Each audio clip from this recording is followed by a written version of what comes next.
Women's 400 meters. This proved to be a very interesting race for various different reasons. Of course, specifically in this one race at USA's, but then also as we look forward to the World Championships later on in September, I feel like this race is going to have a lot of implications considering what actually unfolded. But before we talk about the results, be sure to tap in Citius Mag. We have our post-race shows. Definitely check that out. Check out everything that we got, on all the socials and everything. We got y'all covered. But Sydney McLaughlin-Levrone, 48.90 seconds. That's the third fastest time of her career, but it of course is just short of the American record of 48.70. She had already run 48.74 in 2023. She already ran 48.75 last year, and she's been semi-vocal about wanting that American record. And you can see when she crossed the line, looked over to the clock, and she was visibly like damn, she really wanted that record.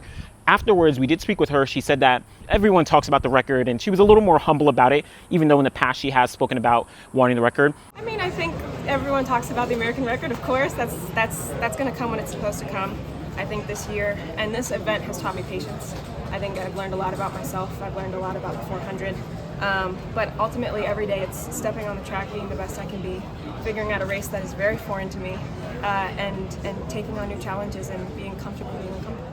But to be clear, she said that she has no interest of actually going for the Diamond League title in the 400 hurdles to try and get the wild card to compete in Tokyo. She is solely focused on the 400 meters.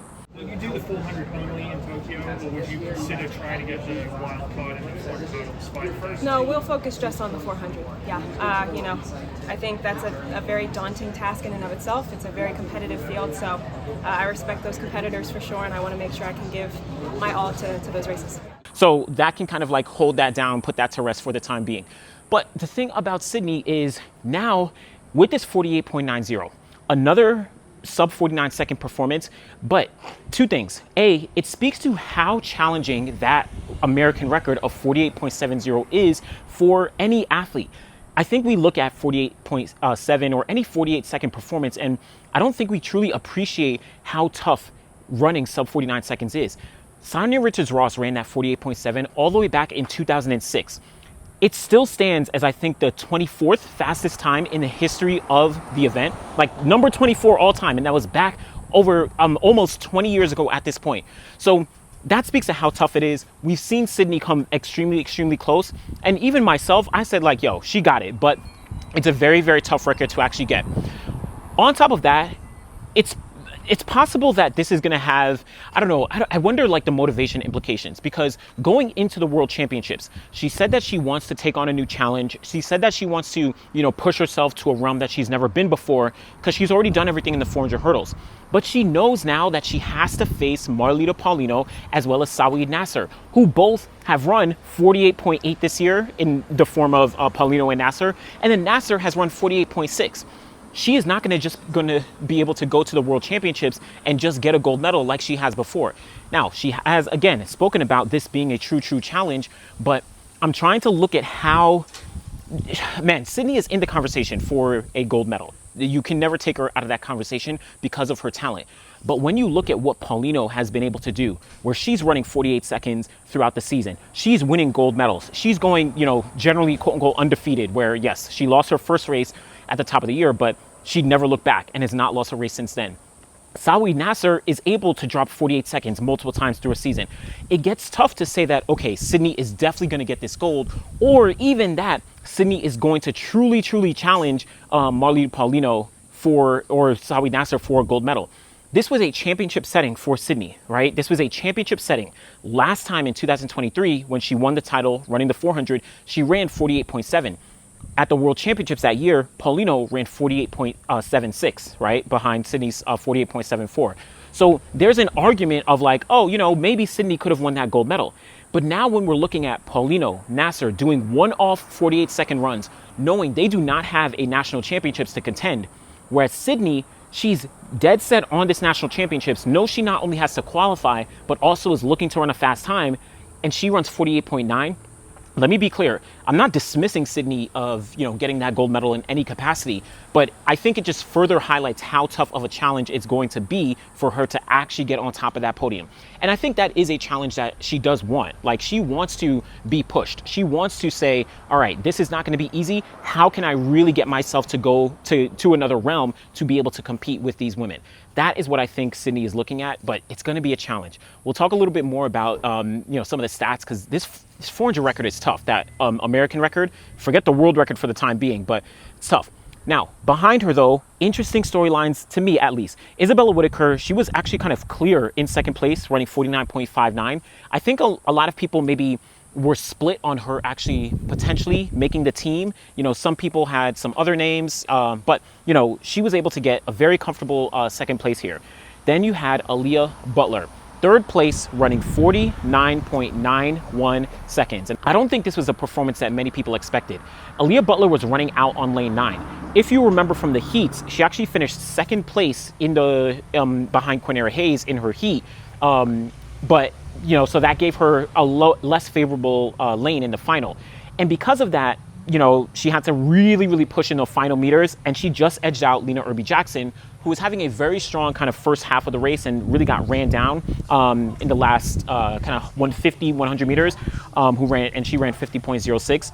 But Aaliyah Butler, she got her spot here. In her post-race interview, she actually spoke about how the long NCAA season has taken a toll on her, both physically and mentally. Here's a clip. So I was very excited because this week it was kind of a little bit hard for me mentally. So just coming in, making top 3, going to Tokyo, I was very proud of myself. Can you talk about that? Why has it been a little hard mentally? I don't know. I guess just running for so long and just my body started feeling tired, but I guess it was just my mind telling me anything. And kind of outside noise is probably getting in that I usually don't let happen. So yeah. So I like this openness from Aaliyah where, even though she competed last year in the NCAA, made the Olympic team, this is a much longer season where not only with NCAAs, she went overseas to compete on the Diamond League, and now USA's is literally we're at the top of August. So it's a much longer season for her to be able to prepare and be able to make this team. So we saw that fatigue come in. So it'll be interesting to see how she does translate going to the World Championships later on this year. Now, shout out to Lena Irby-Jackson. Like I said, she was devastated. 50.06 seconds. Her season has been going amazing. And if she would have run, what she'd been running, in the season, she would have actually made this team running 49.8. But just really, really tough for her. Alexis Holmes, Britton Wilson. Britton Wilson unfortunately faded, so she wasn't able to get on that team. Also, she was really devastated. And Quinera Hayes and Rosie Effion. So that's going to be your women in terms of the 400 going to the World Championships and all the women in the relay pool. But, very interesting dynamics. I think a solid top 3 that many people expected, but is Sydney, I wonder what your thoughts on Sydney getting that gold medal at the World Championships are. We'll see. But let me just talk about the men's 400 as well. This one, I think, was a little surprising in terms of the results overall, but Ja'Cory Patterson. This is why we do predictions. I'm not saying I predicted him for the team. I'm saying that I don't think many people predicted him to win. And there was a few people who didn't even have him on the team because they were like, he's too up and down. Oh, he ran fast early, various different reasons. But we are able to have that discussion, and then we see the actual results. 44.16 seconds, justifying and backing up what he's been doing all throughout the season. He's going to be going to the World Championships for the first time individually outdoors. We saw him do it indoors this year individually. We saw him do it indoors last year on the relay. Ja'Cory's making that team. I'm waiting for somebody to pinch me. I don't know, it feels like a dream, but I put in the work, so I just can't just give all thanks to the man above and my support system. They don't want to forget me here.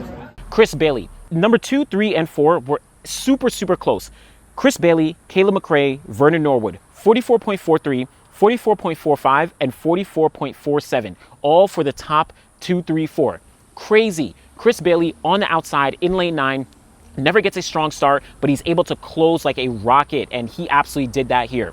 Final to that. I feel pretty good. I was pretty confident that I would be able to get in the top 3. It was going to be difficult to actually win it. So I just came here with a clear mind of anything is possible. Pretty much all of us in that final have raced each other a lot. They've beaten me, I've beaten them. So, it's just always been back and forth. So, wide open event. But grateful to make it in that top 3. Caleb McRae running on the inside in lane 2.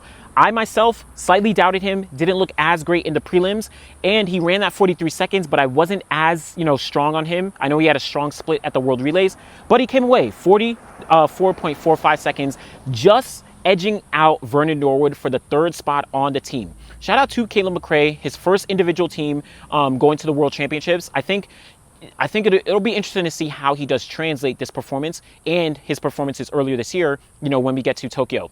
Also, Vernon Norwood, devastating, just missing out on a team. This would have been 10 years of him being a professional. He left LSU in 2015, signed with New Balance, and he made his first team to the Beijing World Championships that year. Like Vernon Norwood, 44.47. He was also, devastated. And it sucks because he's a veteran. He's on the relay, but man, Vernon deserves a medal, man. 2023, he got 4th place at the World Championships. I mean, I don't know, man. This was tough, but shout out to Vernon Norwood. Genova McIver came in 5th place. You have Bryce Dedman. I got that prediction wrong. He faded. And then, Demarius Smith, Justin Robinson, they kind of close things out. I'm impressed with this team, though. I'll be really excited to see how these 3 guys fare when we get to the Tokyo World Championships. You could say the men's 400 is going to be very interesting. Quincy Hall could go to the Diamond League and get a wild card that way. But, of course, you have Zakiti Nene. He's been running really, really well. You have Matthew Upton Smith. He's been running really, really well. But I don't know. We're going to see how things actually do play out on that aspect.